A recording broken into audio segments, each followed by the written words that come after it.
এই যে এখন আমরা বলসাইতে এসছি। দিদি কলকাতা থেকে এসছে দিদিকে ডাক্তার দেখাতে। ভাবলাম এসছে যখন একবার ডাক্তারটা দেখিয়ে নিই। ডাক্তার দেখানো হয়ে গেছে, রিপোর্ট করা হয়ে গেছে, কিন্তু রিপোর্টটা দেখানো বাকি ছিল আর ওদের যাওয়ার টাইম হয়ে গেছে। তাই ভাবলাম ওখানে সবাই মিলে যাইনি, গিয়েছিলাম। এই যে এখন বাইরে দাঁড়িয়ে আছি, ওরা ভিতরে ঢুকেছে, অপেক্ষা করছি এখন একটু। আর যেই হসপিটালটায় নিয়ে গেছে অনেক বড় নার্সিংহোম, খুব অনেক বড়। সেখানে আমারও ওটি হয়েছিল, আমারও আমার ছেলেমেয়ের জন্য ট্রিটমেন্ট হয়েছিল, আমার ছেলেমেয়ে ওইখানেই হয়েছিল।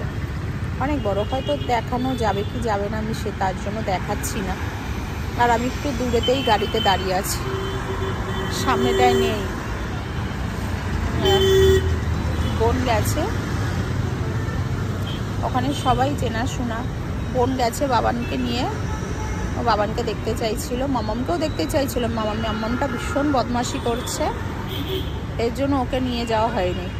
দেখতে চাইছিল, অনেক দিন পরে আসা হয়েছে, সেই ছোট্টবেলায় ওদের দেখতে চেয়েছিল, দেখিয়ে নিয়ে গিয়েছিলাম। আর এখন বলছে ও যাবে না, ওর ভালো লাগছে না যেতে। অনেকক্ষণ ধরে এসছে তো, ভালো লাগছে না, তাই ও যায়নি। আর দিদি যাবে। অনেকক্ষণ আগেই বেরিয়েছি কিছু শপিং করলাম, ডিমার্টে গিয়েছিলাম, দিদি টুকিটাকি কেনার ছিল, বাড়িতে যাওয়ার টাইম হয়ে গেছে। সেই শপিং করে তারপরে ডাইরেক্ট এখানে চলে এসেছি ডাক্তারের কাছে রিপোর্টটা দেখানোর জন্য। এখন দেখিয়ে এই যে আমার গাড়ির ভিতরে আর বসতে ভালো লাগছিল না, আর ডাক্তারের কাছে কতজন গিয়ে বসে থাকবো, এর জন্য আর গেলাম না। আর মামামকে ছেড়ে ও দুষ্টুমি করবে, দুটো বাচ্চা রয়েছে, একটা বাচ্চা নিয়ে গেছে, দুটো বাচ্চা ভীষণ দুষ্টুমি করে।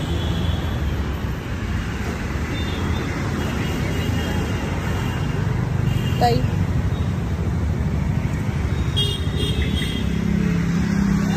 এই যে ওরা প্রায় রিপোর্টটা দেখিয়েই চলে আসবে। মাথা যন্ত্রণা করছে, এসে একটুখানি চা খেলাম, চা বিস্কুট এনে দিল, চা খেয়েছি। এখন বাড়ির দিকে আবার রওনা দিব।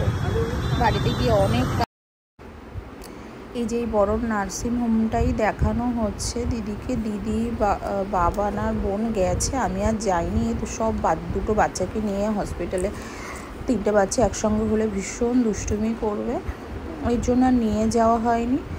রয়েছি আমরা এইখানেই, আর গাড়িতে বসে বসে ভাল লাগছিল না, তাই দুজনকে নিয়ে একটু বাইরে বেরিয়েছি। এতক্ষণ গাড়িতেই বসেছিলাম।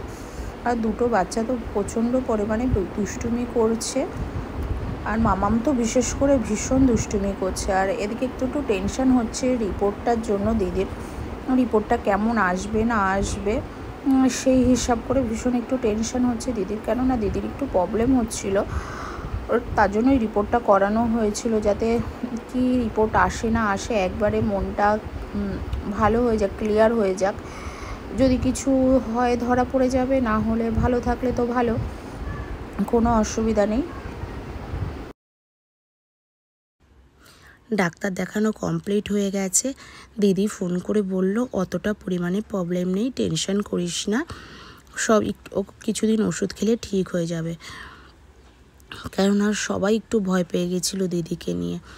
টেনশনটা তো স্বাভাবিক কথা, অত দূর থেকে এখানে ছুটে আসা, মানে তারপরে তো সবাই একটু শান্তির নিঃশ্বাস ফেললো। কেননা আজকাল তো কোথা থেকে কি হয়ে যাচ্ছে বোঝাই যাচ্ছে না। তাই দিদির রিপোর্টটা এখন ডাক্তারের মুখ থেকে শুনে অনেকটা শান্তির নিঃশ্বাস ফেললো সবাই মিলে। হ্যাঁ, ডাক্তার বলেছে একটু তো প্রবলেম আছে, ওষুধ খেলে ওটা ঠিক হয়ে যাবে, অতটা বড় প্রবলেম নেই। আবার যখন দিদি এখানে আসবে আবার একটু চেক আপ করিয়ে নিতে, আর কন্টিনিউ ওষুধটা খেলে সব ঠিকঠাক হয়ে যাবে। আর এদিকে তো বাচ্চাদের দুষ্টুমি শেষ হচ্ছে না। টাটা।